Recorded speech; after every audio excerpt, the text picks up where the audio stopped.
শম্ভুদা, প্রায় 1 মাস হতে চললো। কই, তুমি তো এখনো আমাকে বিয়ে করলে না।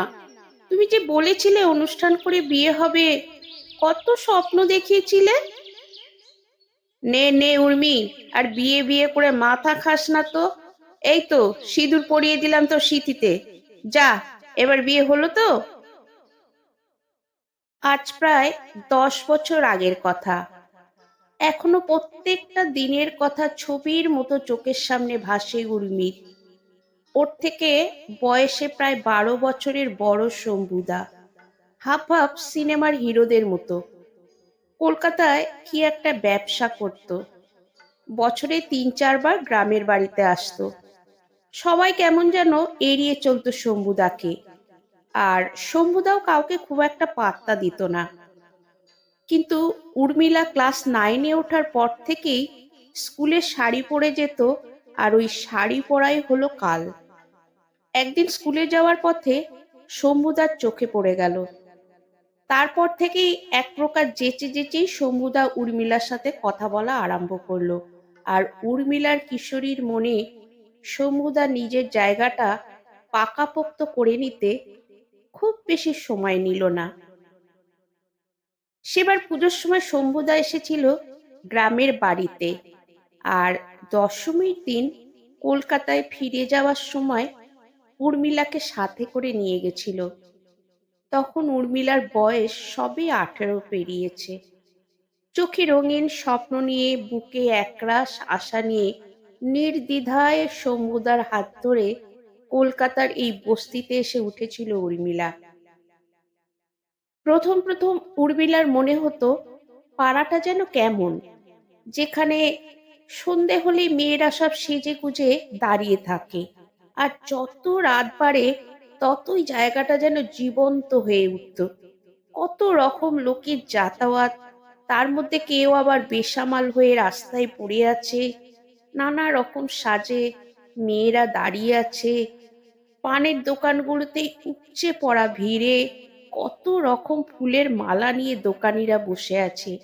লাইন দিয়ে সারি সারি আরো কত কিছুর দোকান, কেনা বেচা চলছে। সবাই যেন খুব ব্যস্ত। দেখে মনে হতো যেন মেলা বসেছে। এখানে আসার কিছুদিনের মধ্যেই উর্মিলা বুঝে গেছিল এটা কলকাতার ঠিক কোন জায়গা।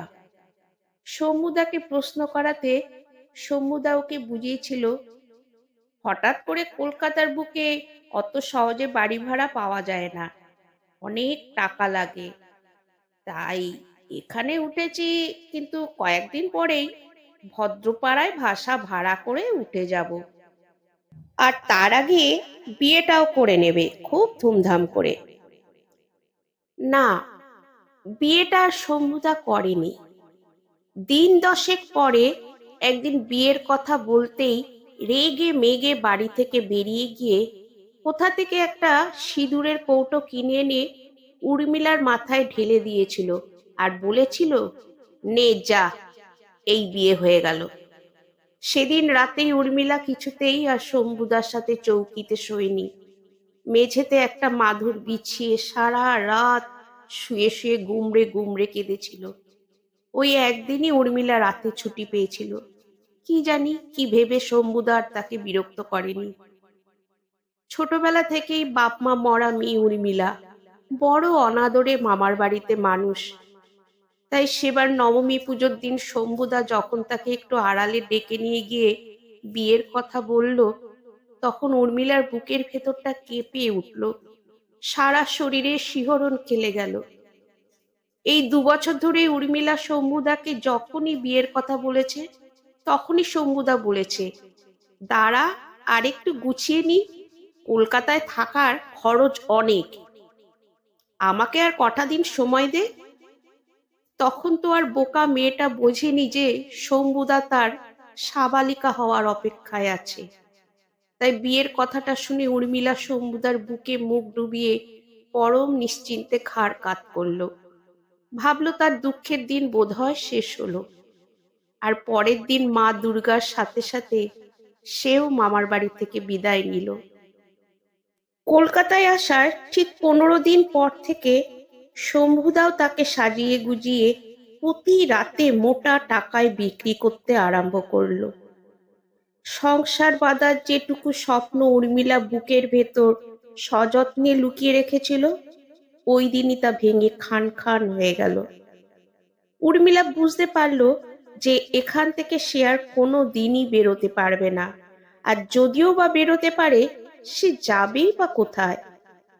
ঠিক 3 মাস পরে শম্ভুদা পুলিশের জালে ধরা পড়ল। অনেক দিন ধরেই শম্ভুদাকে পুলিশ খুঁজছিল। ওদের নাকি একটা বড় নারী পাচারকারী দল আছে, আর সেই দলের পান্ডা সমেত সবাই পুলিশের জালে ধরা পড়েছে একমাত্র শম্ভুদা ছাড়া। আর শম্ভুদা সেই জন্যই উর্মিলার সাথে গা ঢাকা দিয়ে এখানে 3 মাস রয়েছে।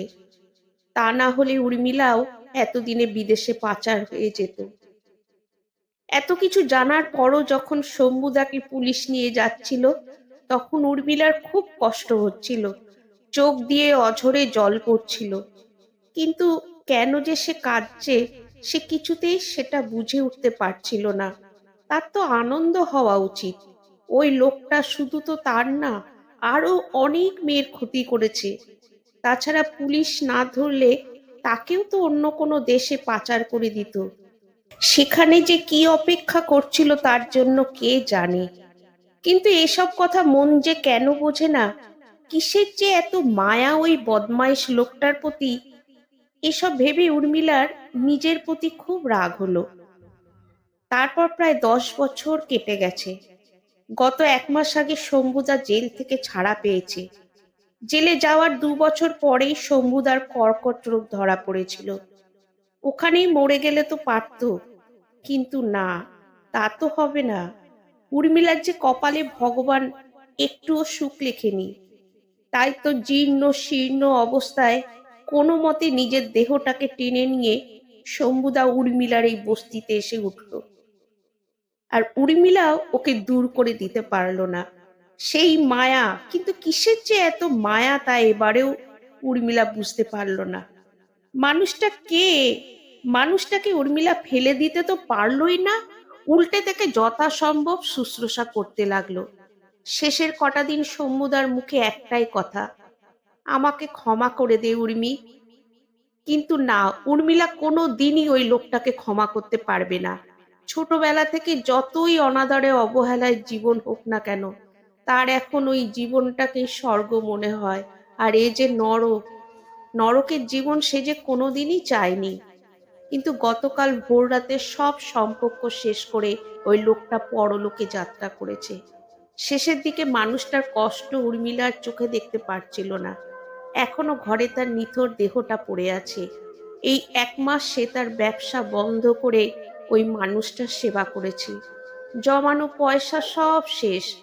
কেন যে মানুষটাকে ফেলে দিতে পারলো না, কিসের যে এত মায়া, অনেক ভেবেছে উর্মি, কিন্তু কোনো সমাধান পায়নি। এখন যারা দাহ করবে তারা এসে বলে গেছে মিনিমাম 2,000 টাকা লাগবে। অত টাকা তো উর্মিলার কাছে নেই। কি করবে ভাবতে ভাবতে হঠাৎ মনে পড়ল উল্টো দিকের পরিমল বাবুর কথা। ছোট্ট পানের দোকানটা সন্ধ্যে থেকে ভিড় উপচে পড়ে। পরিমল বাবু সেই প্রথম একবার উর্মিলার ঘরে এসেছিল। মানুষটা রাক্ষস, তাকে ছিঁড়ে কুটে মেরেছিল। যন্ত্রণায় উর্মিলা কুঁকড়ে গেছিল। দাম ভালোই দিয়েছিল, কিন্তু আর কোনোদিন উর্মিলা তার কাছে নিজেকে বিক্রি করতে রাজি হয়নি। আজ ওই একমাত্র ভরসা। গুটি গুটি পায়ে ওর কাছে গিয়ে দাঁড়ালো উর্মিলা। কিরে উর্মি, কি চাই? পরিমল জিজ্ঞেস করলো। আমাকে 2,000 টাকা ধার দিতে পারবে পরিমলদা? আর চোখে উর্মির বুকের দিকে তাকিয়ে পরিমল বলল, কেন রে, কি হয়েছে? সব শুনে পরিমল বলল, দেখ, তোকে আমি টাকাটা এমনিই দেব, দাঁড়া আগে দোকানটা বন্ধ করে নি। নে চল, তাড়াতাড়ি চল, বাসি মরা এতক্ষণ ফেলে রাখতে নেই।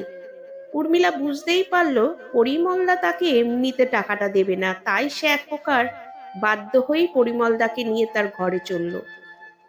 যে লোকটা তার জীবনটা নষ্ট করেছে, কেন যে তার জন্য এত যন্ত্রণা সহ্য করছে, কিসের যে এত মায়া, সেই প্রশ্নটা আবার তার মাথা চাড়া দিয়ে উঠল।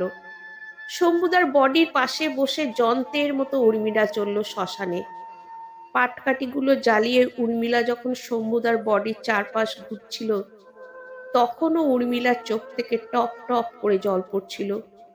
উর্মিলা শুনেছিল মৃত মানুষের জন্য জীবিত মানুষের চোখে জল না পড়লে নাকি মৃত ব্যক্তির আত্মার শান্তি হয় না।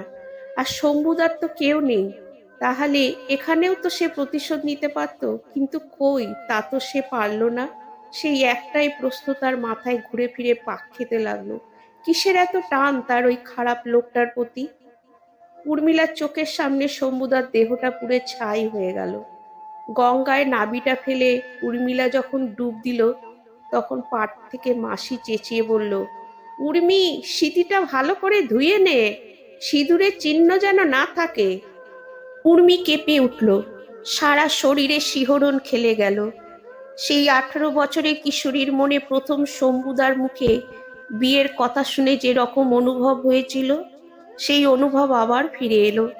আর তার সাথে পেল ওর প্রশ্নের উত্তর। শম্ভুদা অতি অবহেলায় যে সিঁদুর উর্মির স্মৃতিতে পরিয়ে দিয়েছিল, তা তো আজও সে বহন করে চলছে। আর কোনোদিনও তো সে সিঁদুরে তার স্মৃতি রাঙাতে পারবে না। এই যে তার সিঁদুরেরই মায়া।